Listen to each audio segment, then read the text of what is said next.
Well, if you remember when this baseball season began, I told you that the theme song for the baseball hour was a title of which is called Make Me a Believer.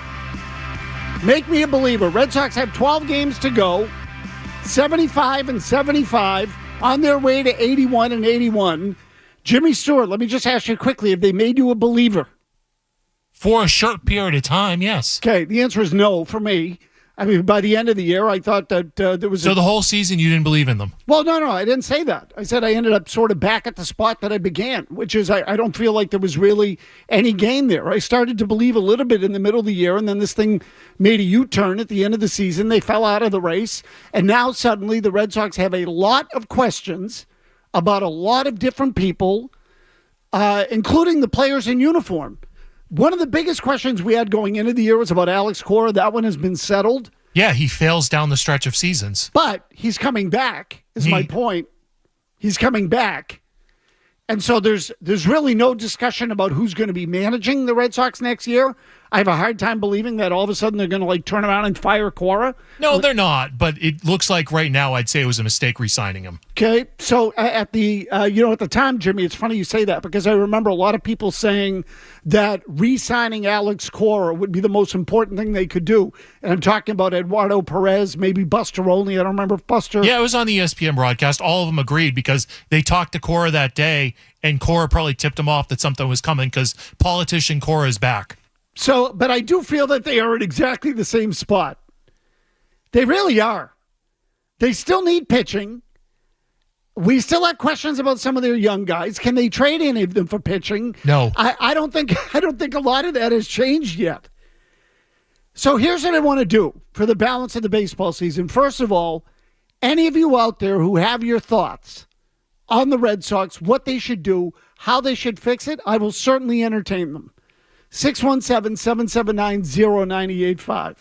Jared Carabas will be with us tomorrow night as always, so we'll get Jared's thoughts along the way, and on the nights he joins us, certainly we will focus on Jared, but we'll continue to take your phone calls.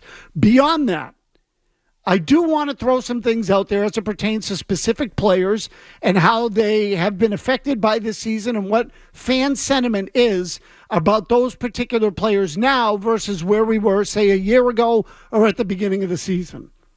And tonight, I want to start with Tristan Casas, whom I think is now a central figure in all of this. And when I say all of this, I mean all of the speculation surrounding the Red Sox. Who stays, who goes, who can they trade and get some pitching back? Because nothing is going to change here up and until the Red Sox bring in some pitchers that can compete at the front end and completely change sort of the vibe around the franchise. We can all talk until we are blue in the face about Kyle Teal and Roman Anthony and Marcelo Meyer. The fact of the matter is, for the large majority of this season, the Red Sox had a good offense, a bad defense, and bad pitching.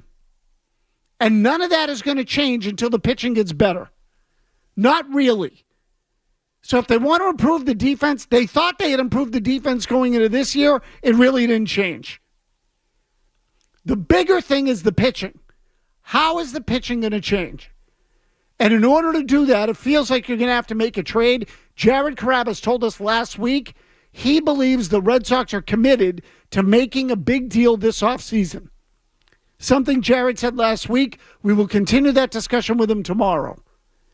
In the interim, Ken Rosenthal, longtime baseball reporter, now of Fox and the MLB Network, as well as The Athletic, wrote this last week. Picture Alex Bregman playing third base for the Boston Red Sox next season, writes Rosenthal. But wait, what about Rafael Devers? Move him to first, Rosenthal writes. What about Tristan Casas? Trade him for a starting pitcher of comparable ability and service, maybe one from the Seattle Mariners.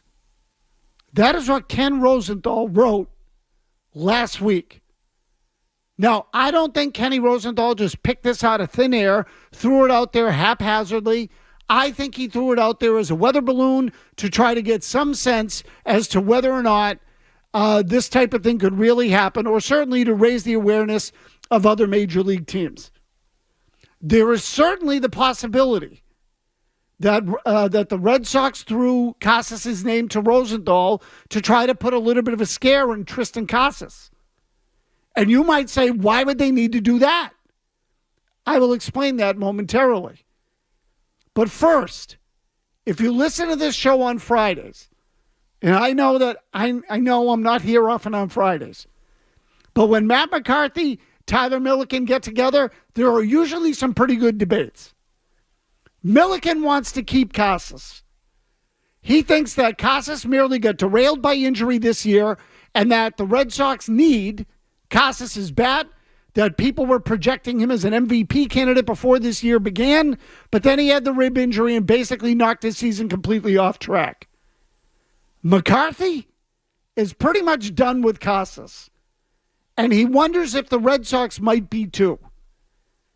So I'm only giving you the McCarthy part of the discussion here, and I sort of summarize a little bit of what Milliken is saying, but here is McCarthy. Because otherwise Milliken would take us to 20. So Milliken does tend to go long. Jimmy's right. But listen closely to what Matt McCarthy said about Tristan Casas last Friday. Okay, so this is the part of Casas that you should find annoying. He's obstinate. The point is, he's not open to doing the things that'll make him a better player. So why is he focused on making the difficult play that's a pop-up down the right field line when that might happen a couple of times a year instead of fielding ground balls that are hit to his left or his right? Because he's flashy and he wants to get attention. And this is who he is. And listen, the stuff, the painting the fingernails, the tanning, that doesn't bother me. He's a weird dude. That doesn't bother me. It's this type of stuff that bothers me. I think Tristan Casas is all about Tristan Casas. And in some ways, that's holding him back. And they think it's going to hold him back. So, you've got to move on from somebody. You need to move on from somebody good. Why not move on from him? Okay. Again, that's Matt McCarthy's take. Move on from Tristan Casas. Jimmy, would you move on from Tristan Casas? Absolutely, yes. Okay. So again, and but for baseball reasons, not because he's a pain in the ass in the clubhouse, which is why I think this was floated out to Kenny Rosenthal and others. Okay, so the let me just back up for a second for our listeners. The genesis of this whole thing comes down to this single point. The Red Sox need pitching. The best way to acquire it this offseason is going to be through trade. And that way you get a pitcher who's already under contract, and you don't necessarily have to spend some sort of insane amount of money on a blockbuster deal to bring a guy in, as the Dodgers did with Yamamoto last offseason. The Yamamoto deal, I think, was like 10 years, $325 million. Yeah, that sounds right. More than the Red Sox were willing to spend. So, Jimmy, and I don't even remember the length of the contract, but the point is Yamamoto has never thrown or had never thrown a pitch in the United States in the big leagues. A professional pitch in the United States is what I should say, because he had pitched in the World Baseball Classic. So, admittedly, whether we like it or not, the free agent market is inefficient. Everybody knows that. But if you trade for a guy, you're giving up from a surplus of prospects and players already signed or probably is not eligible for free agency for a couple of years. You have some time to let your organization catch up. In theory, you are dealing from strength, meaning you have a depth of prospects. You can sacrifice some. And on top of that, there is the, I said it buys you some time. You can take your time with the prospects in the system. So there are plenty of reasons to do it that way. And also, on that market, you have more leverage or ammunition than other teams because your positional prospects now are bursting at the seams. You have a lot of those. So you should be able to make a trade. You should be able to do that. So the question then becomes, because you have so many left-handed hitters in the minor leagues, which one of those guys are you going to trade? Marcelo Meyer, Kyle Teal, Roman Anthony, I can't remember the name, Mikey Romero, of the other prospect that was a first-round pick who's now blossoming at Double-A, Tristan Casas, Wilyer Abreu, Jarren Duran. I just named 7. And again, they're not all prospects, but they are young players. Relatively, Durant's 28. All those guys are left-handed hitters. You can't keep them all. You could, I guess, but what's the point of that? Mikey Romero and Marcelo Meyer are basically the same position. They are redundant. Meanwhile, you also have some positional redundancy with some right-handed hitters whom, in theory, you would like to keep. Christian Campbell, etc. So why not Tristan Casas? And what is it about Casas that is now making the Red Sox look at him and say, and I say the Red Sox say, but is leading Ken Rosenthal to include his name in reports, whether the Red Sox leaked it or not. So we can't say definitively the Red Sox leaked it. And in fact, Rosenthal said in the story the Red Sox don't want to trade Casas, but if they did it, they could move Devers to first base, sign Bregman, they'd be a better team, et cetera, and they'd have pitching.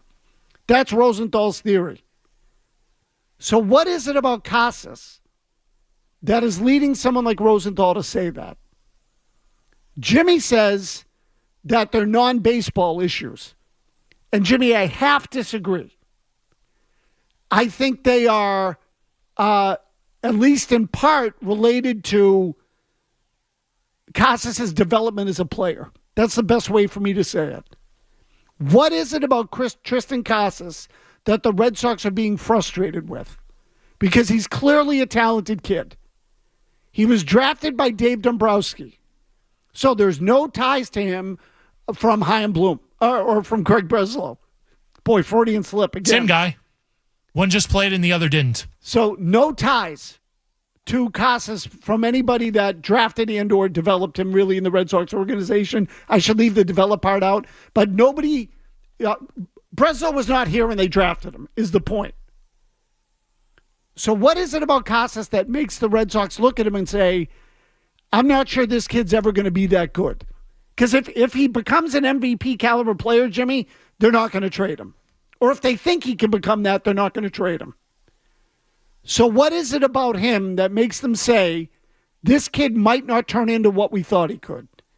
We're going to examine that a little bit when we come back. On the Baseball Hour, we'll take your phone calls. I already see someone on the line. We have a couple of open lines, 617-779-0985. But we'll pick up on that on tonight's Baseball Hour.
sit last night. How much do you think watching the game kind of from the sideline kind of benefits him?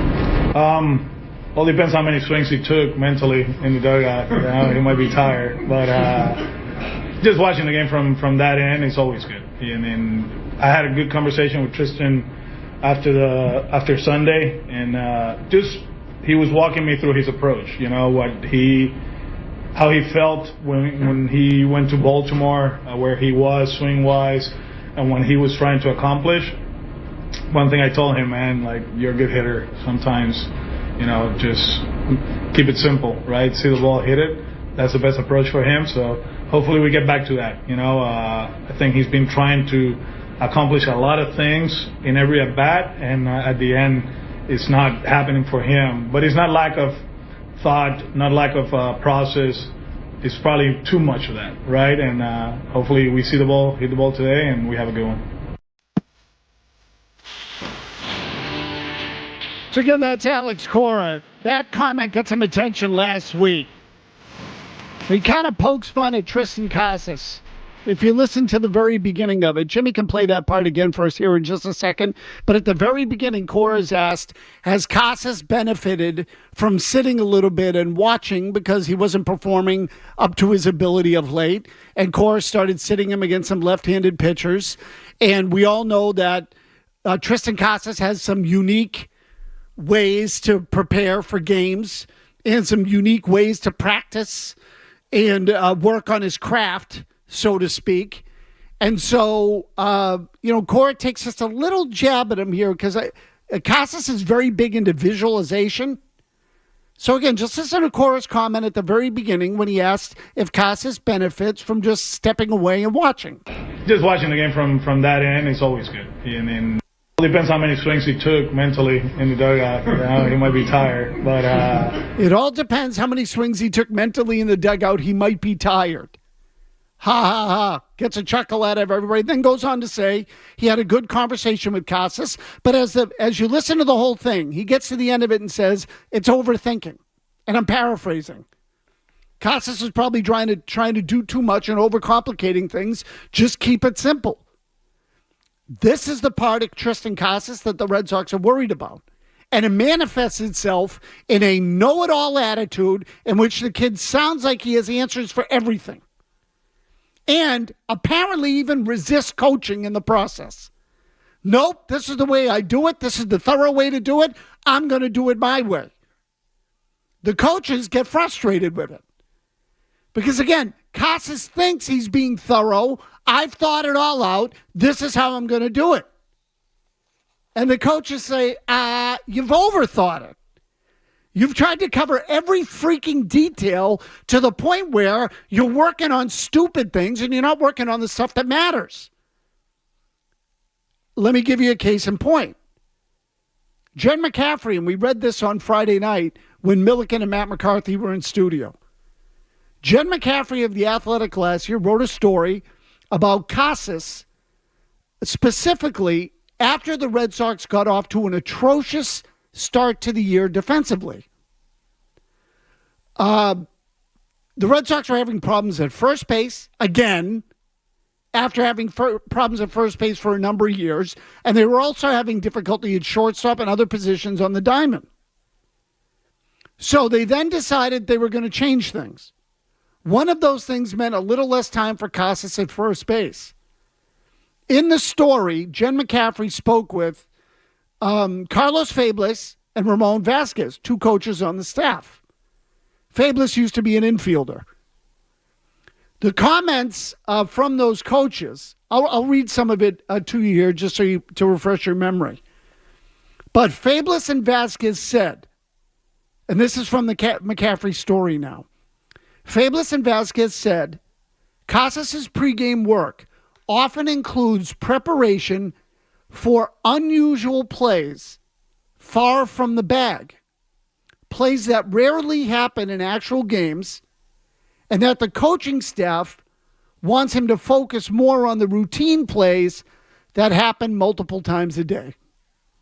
Okay, again, Casas' pregame work often includes preparation for unusual plays far from the bag, The coaching staff wants him to focus more on the routine plays that happen multiple times in a day.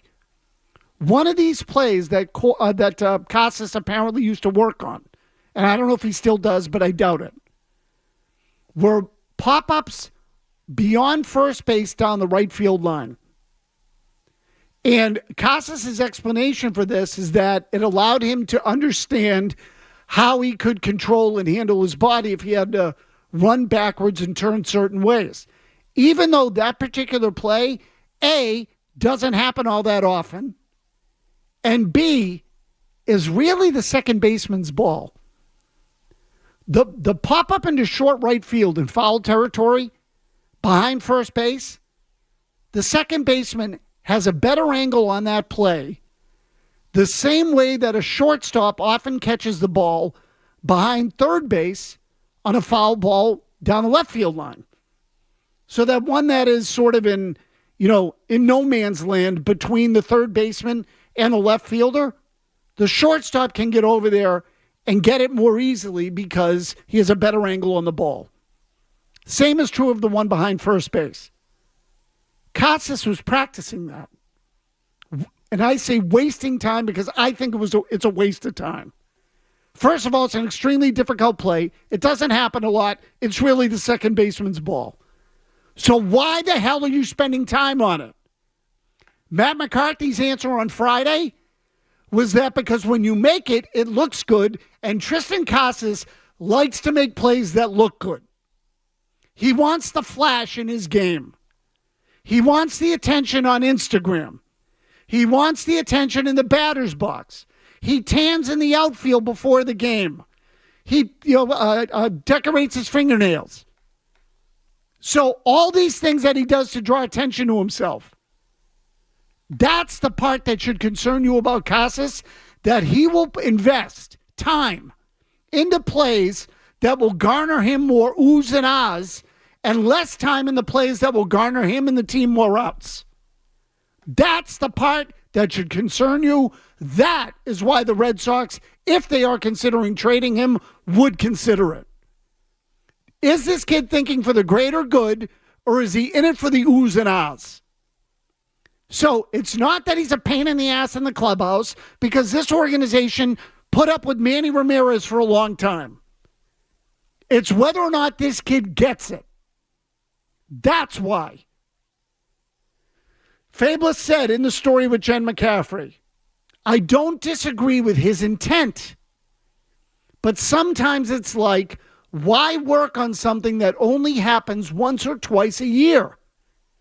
If you have to go catch the ball over there, we're in trouble. It's the one here, meaning close to the base. That's what we're missing, Fabulous said. So that's what we need to improve. Ramon Vasquez, in the same story, following up Fabulous, said he's got his own routine, but it's the big leagues.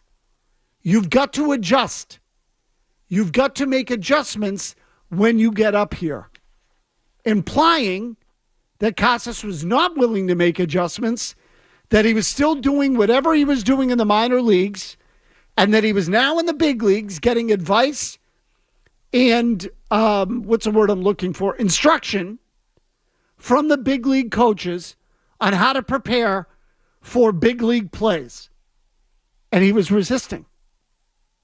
He's got his own routine, but it's the big leagues. You've got to adjust.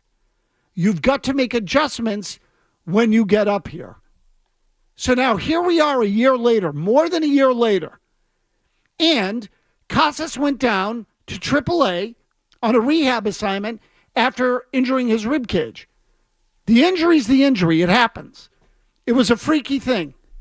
And I do think Casas was in better shape coming into camp with the Red Sox this year.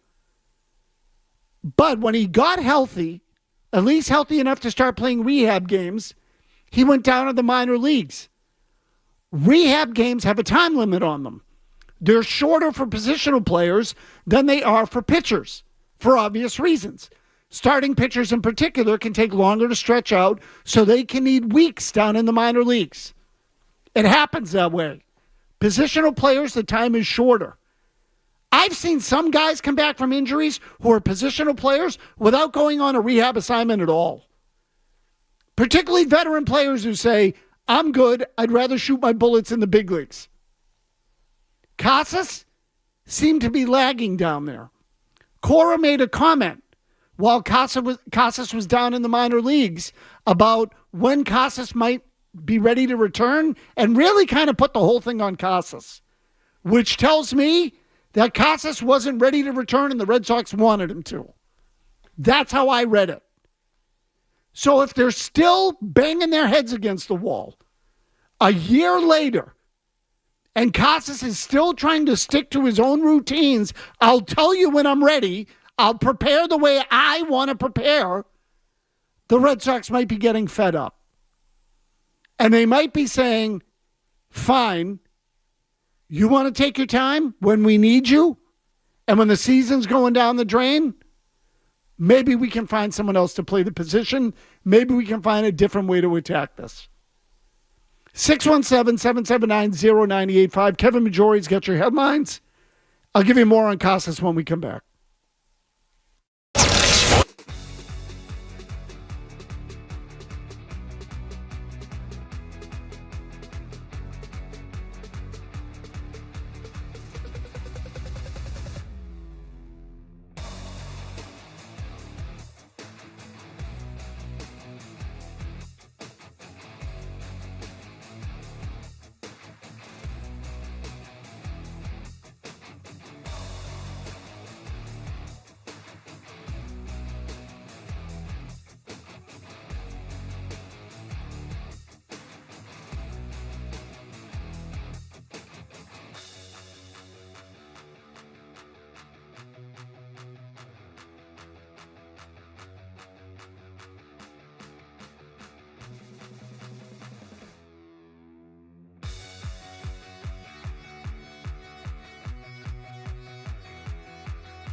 The team would come to Nashville pretty quick. Nice scoop there. Play at third. The throw, and he is safe and held onto the bag. Delay almost came off, but the Red Sox challenged this. Heads up play by Casas. And no challenge. Yeah, this is not, to me, this is not a good play by Tristan Casas. This is a play where on a chopper like that, I love his attitude of trying to make that play, but you got to go to first. He makes a great play on that where he goes and gets it and picks it. Got to go get the out.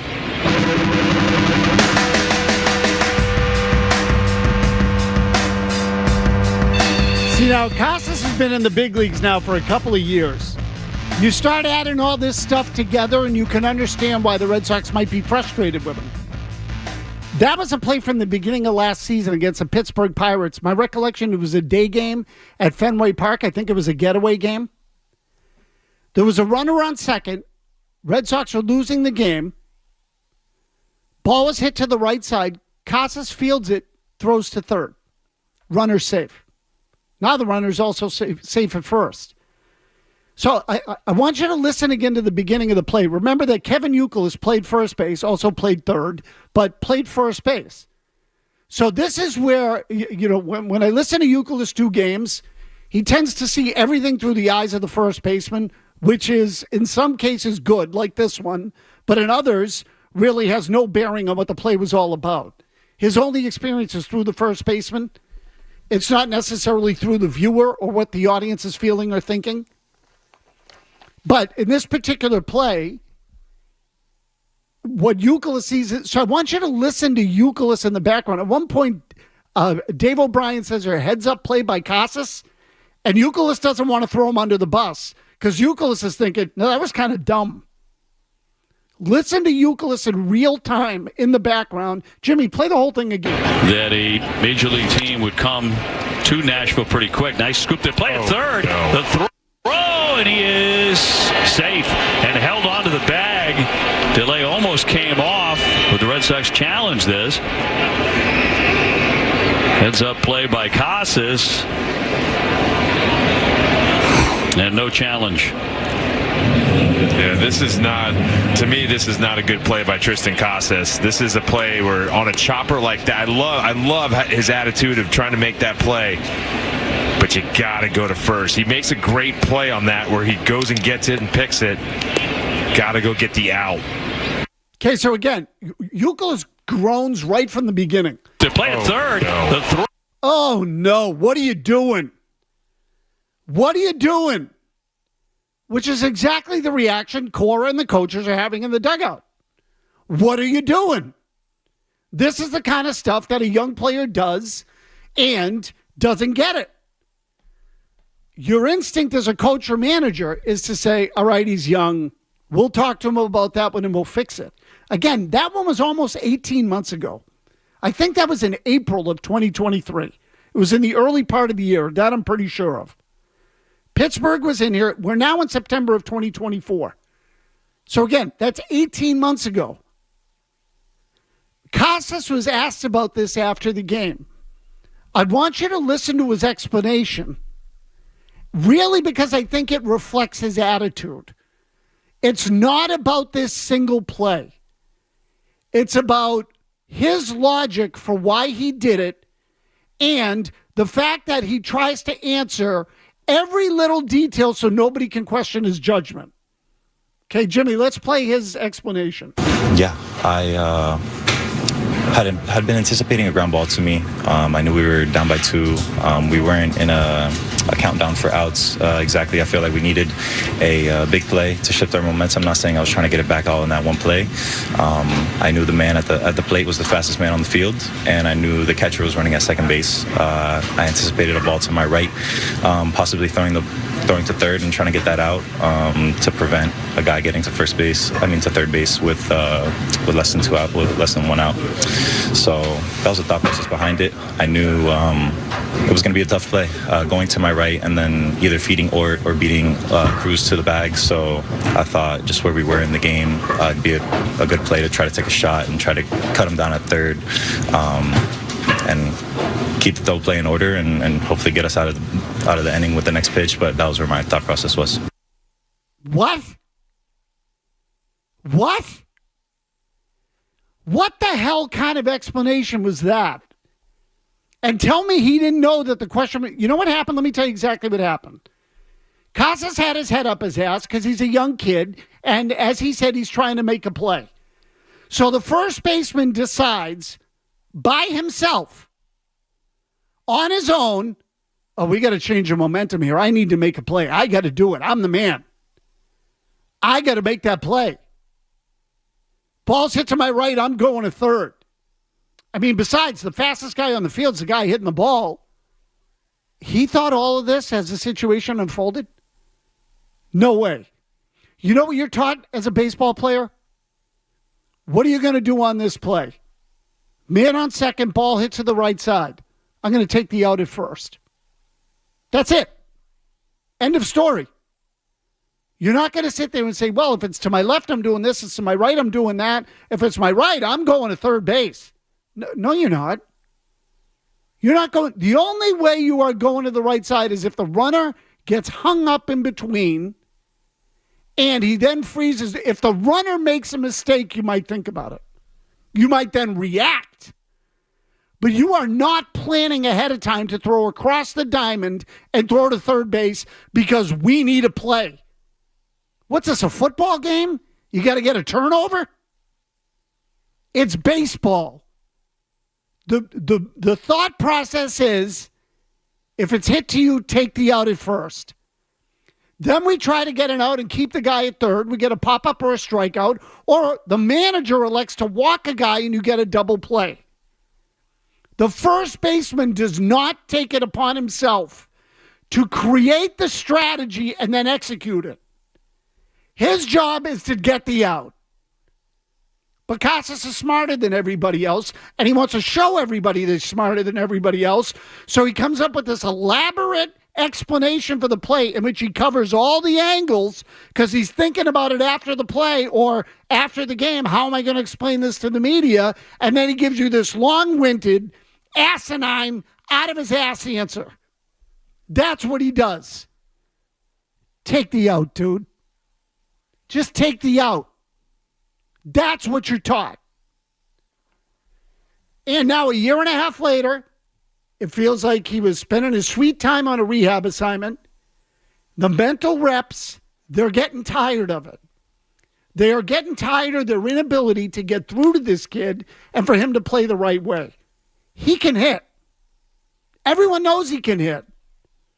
But they are pounding their head against the wall to try to get him to understand the fundamentals of the game that are more important than him getting the spotlight.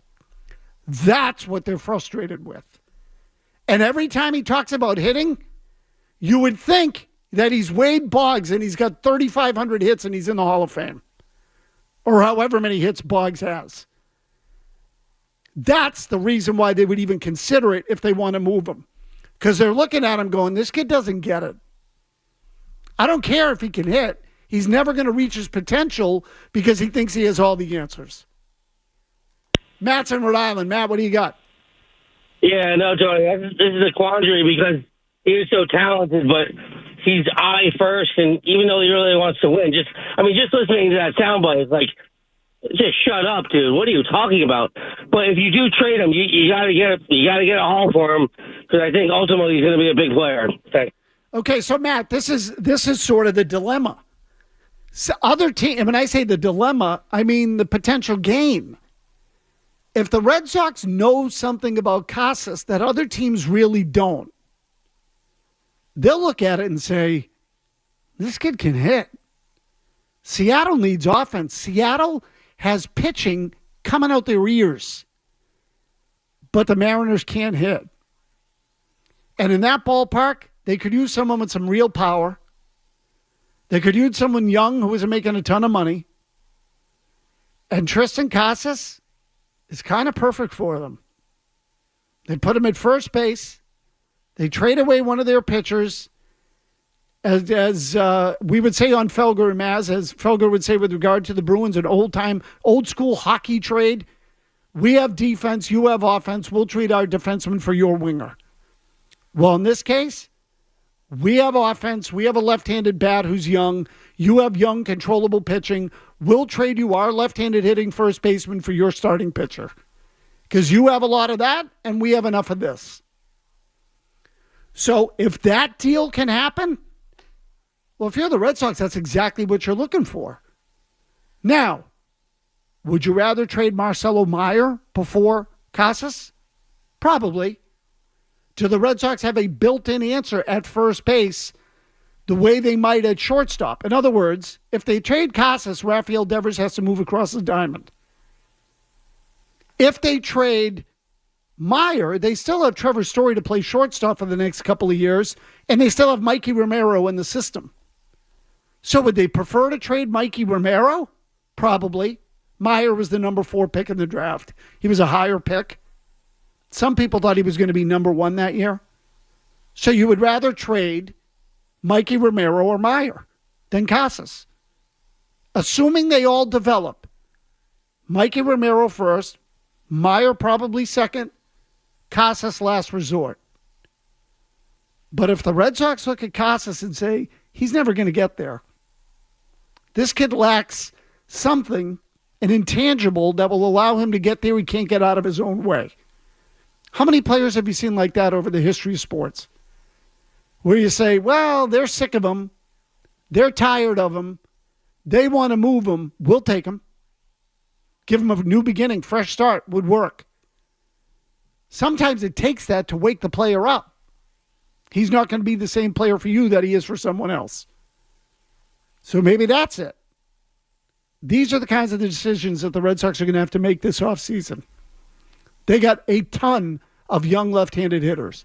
A ton. They have no pitching. They got to sell someone a lemon, and they got to get it right. The big decisions are going to start now for Craig Breslow. So you want to bitch about Breslow and free agency and things like that, that's fine. The real test starts this offseason. I thought it was going to start last offseason when they might make a trade. They didn't. We'll wrap it up when we come back on the Baseball Hour.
Last year, he had a little bit more success with that pitch.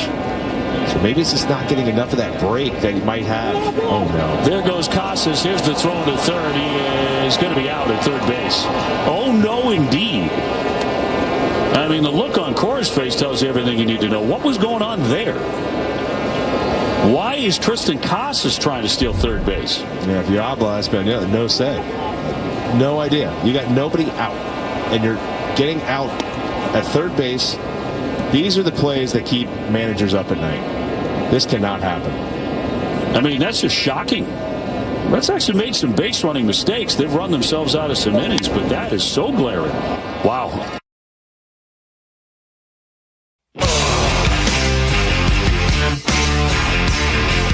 So look, I know it sounds like we're beating up on Tristan Casas. Maybe we are. Maybe I am. Here's what I'll tell you. And this was true at the very beginning of last season. I don't know how many times I said to you at that time, to those of you who are listening, how many times did I say, this kid lacks game sense? There's something about Tristan Casas that he just doesn't have great game sense. He's throwing across the diamond to try to get a runner going from second or third on a tag play. He comes in to field a bunt and kind of, sort of is hesitant. Do I come in and get it? Do I stay where I am? What do I do? Unsure of himself. Doesn't know whether to field the bunt or how to deal with it. Then this one was from this season, but we just played for you. What the hell's he doing trying to run to third and steal third base? And you heard Youkilis again say, oh no. And O'Brien says, well, that's exactly how Alex Cora is responding in the dugout. Of course. Here's what Cora said after the game. There's no excuse. He knows it. He just took off. Actually, I didn't see it because I was talking to Ramon, and then that happened. And, we cannot push the envelope that way. We cannot do it. That's the bottom line. 27 outs are too valuable in this game. And the same way we talk about defense, like we cannot give the opposition 27 outs, we cannot do the same offensively.